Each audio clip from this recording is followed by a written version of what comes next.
Disney Lucasfilm recently announced a few weeks ago the next entry in the Star Wars franchise, and that would be Obi Wan Kenobi, initially slated to premiere on Wednesday, May 25th, something that's been traditionally held as Star Wars Day. And then, almost inexplicably, just a few weeks later, Disney then came out and announced that, no, forget that. We're going to move it to Friday, May 27th, and we're going to give you not one, but the first two episodes in the Obi Wan Kenobi miniseries. And of course, that was met with thunderous applause from Star Wars fans, and I completely understand. There's one question, however, that nobody seems to be asking, and that's why. Let's talk about that.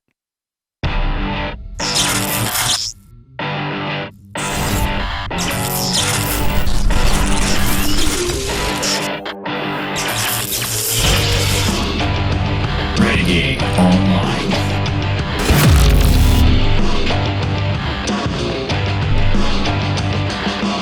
Well, welcome back, folks. Another great day here at Valiant Renegade. It's good to see everybody out there again. And of course, if you are like one of the many folks watching that are not yet subscribed to this channel, please go ahead and hit that like button, hit that subscription button, hit that notification bell so you can find out when we drop new videos. Share this sucker out on social media, and do drop a comment below the video before you head out the door today. So let's talk about Star Wars. Let's talk about Disney Lucasfilm. Let's talk about this Obi Wan Kenobi series coming up.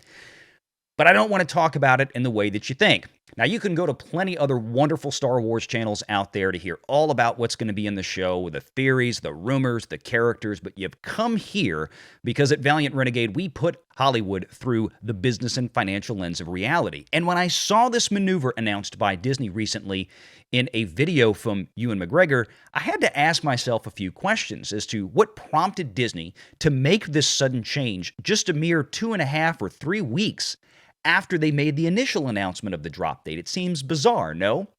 Well, I had to start doing a little bit of digging. And one of the things that we've talked about on this channel a number of times has been the quote-unquote streaming wars. You know, everybody is chasing Netflix right now. They're the king of the block with over 200 million global subscribers. Disney wants to be mentioned in the same sentence, the same conversation as Netflix when it comes to streaming dominance. And Disney has made it no secret how hard of a push they are making to have that happen. One of the things that Disney has been lagging in, certainly behind the likes of Netflix, has been original programming. Now, of course, we all know that there were a great many production delays due to lockdowns and the pandemic back in 2020, and even up through some parts of 2021. And that put production of original content for places like Disney Plus way behind the 8 ball. Disney has been attempting to catch up, and so far they seem to be doing a good job. And they have, supposedly, quite a few new big programming releases this year in 2022. And they're hoping that by the time they reach the end of their fiscal 2022 year, which is September 30th of 2022, that Disney Plus will be a very different environment, even more robust and more successful than it is now, attracting new subscribers to come in that they have yet been unable to keep the pace of that they did in 2020, like the analysts expected. And they're trying to get to that 230 to 260 million subscriber mark by the end of fiscal 24, about 2.5 years away from now. So what Disney needs right now is a monster hit. But one of the things that they are always going up against week after week in the Nielsen ratings, which if you haven't checked out the Nielsen ratings, Deadline does a great job of dropping them every Thursday afternoon around 2 p.m. Eastern Standard Time. And what Disney needs to do is to try to make a dent in that chart. Let's talk about some of those numbers briefly as we have before. So you can see here the past few weeks of Nielsen numbers.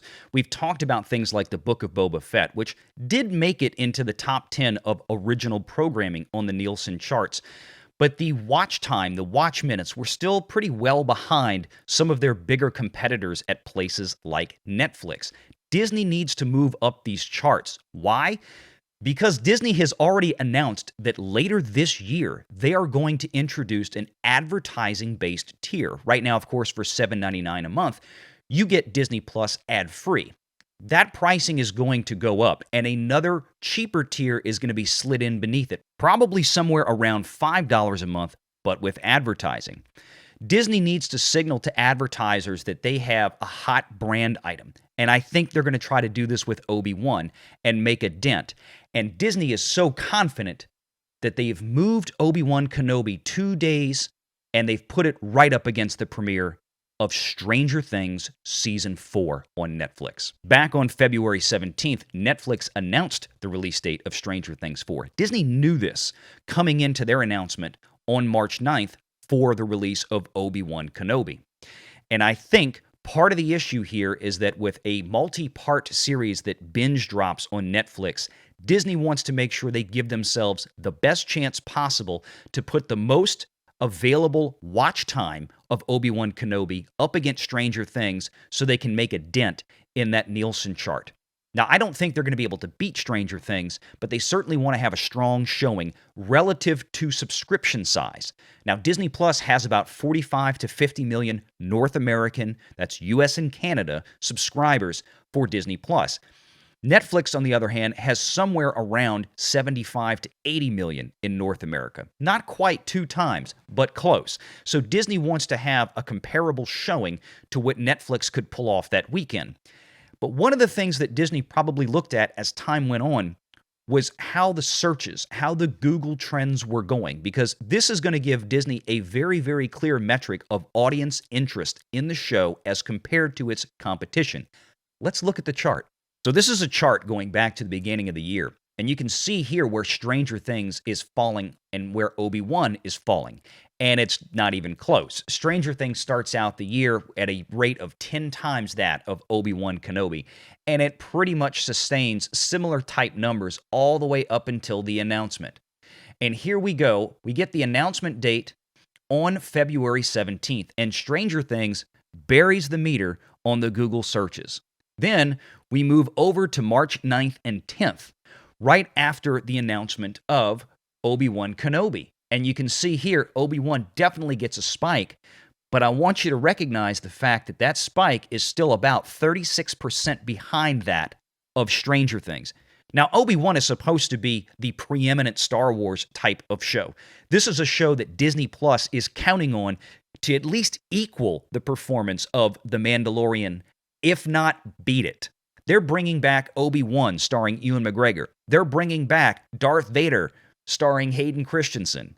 They need this show to be a monster, and they have to go up against Stranger Things to do it. But if we look back at the chart, I want you to see what happens after. So Stranger Things gets announced, and then, of course, the trends die down. However, they're still significantly higher than Obi-Wan. In fact, if we go all the way out to this past week, March 25th, 26th, 27th, 28th, 29th, look at the numbers. Stranger Things is much further removed from its announcement than is Obi-Wan Kenobi, but look at the search trends for Obi-Wan Kenobi versus Stranger Things.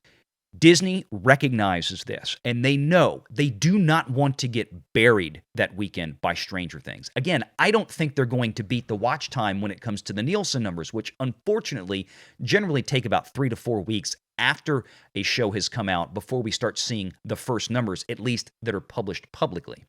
But Disney does recognize this, and I think part of this maneuver is to make sure that they can try to come in, hopefully, in the number 2 spot behind Stranger Things, because with just one episode of Kenobi, they might put out 30 or 45 minutes or maybe an hour, whereas the entirety of Part 1 Season 4 Stranger Things will drop that same weekend, and it's probably going to have 2 or 3 hours worth of content. So that watch time is going to be much different between Obi-Wan and Stranger Things, even if more people watch Obi-Wan than Stranger Things. So what do? You drop a second episode to increase the minutes. Now, there's another thing that Disney has to compare to as well, and that's Encanto. Encanto has been sitting at the Nielsen charts for original films on a streaming platform pretty much in the number 1 spot for several weeks, at least until some Ryan Reynolds movies came out on Netflix. But the bottom line is, Encanto has been pretty consistently performing at around 1 billion watch minutes each week for Disney+, a very good showing. But none of the Disney Plus television shows have even come close to that.